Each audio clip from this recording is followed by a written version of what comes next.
بسم اللہ الرحمن الرحیم لإیلاف قریش، چونکہ قریش کے لوگ عادی ہیں۔ ایلافہم رحلۃ الشتاء والصیف، یعنی وہ سردی اور گرمی کے موسموں میں یمن اور شام کے سفر کرنے کے عادی ہیں۔ اس صورت کا پس منظر یہ ہے کہ جاہلیت کے زمانے میں، یعنی حضور اکرم صلی اللہ علیہ وسلم کی تشریف آوری سے پہلے، عرب میں قتل و غارت گیری کا بازار گرم تھا۔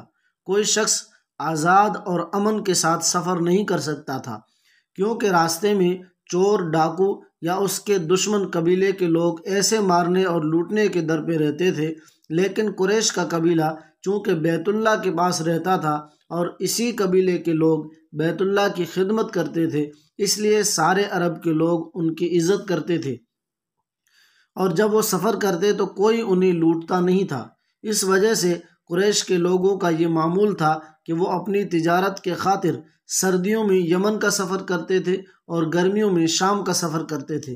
اسی تجارت سے ان کا روزگار وابستہ تھا، اور اگرچہ مکہ مکرمہ میں نہ کھیت تھے نہ باغ، لیکن انہی سفروں کی وجہ سے وہ خوشحال زندگی گزارتے تھے۔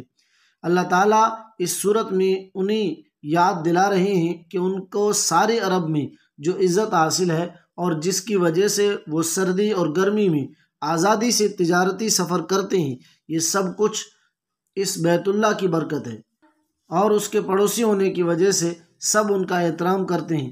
لہٰذا انہیں چاہیے کہ اس گھر کے مالک یعنی اللہ ہی کی عبادت کریں اور بتوں کو پوجنا چھوڑیں، کیونکہ اسی گھر کی وجہ سے انہیں کھانے کو مل رہا ہے، اور اسی کی وجہ سے انہیں امن اور امان کی نعمت ملی ہوئی ہے۔ اور اس میں یہ سبق دیا گیا ہے کہ کسی شخص کو کسی دینی خصوصیت کی وجہ سے دنیا میں کوئی نعمت میسر ہو، اسے دوسروں سے زیادہ اللہ تعالیٰ کی عبادت اور اطاعت کرنی چاہیے۔ فَلْيَعْبُدُوا رَبَّ هَذَا الْبَيْتِ، اس لیے انہیں چاہیے کہ وہ اس گھر کے مالک کی عبادت کریں۔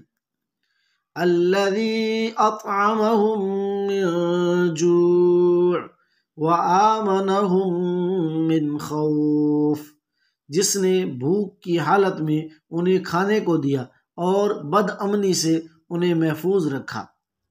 آسان ترجمہ قرآن، حضرت مفتی تقی عثمانی صاحب۔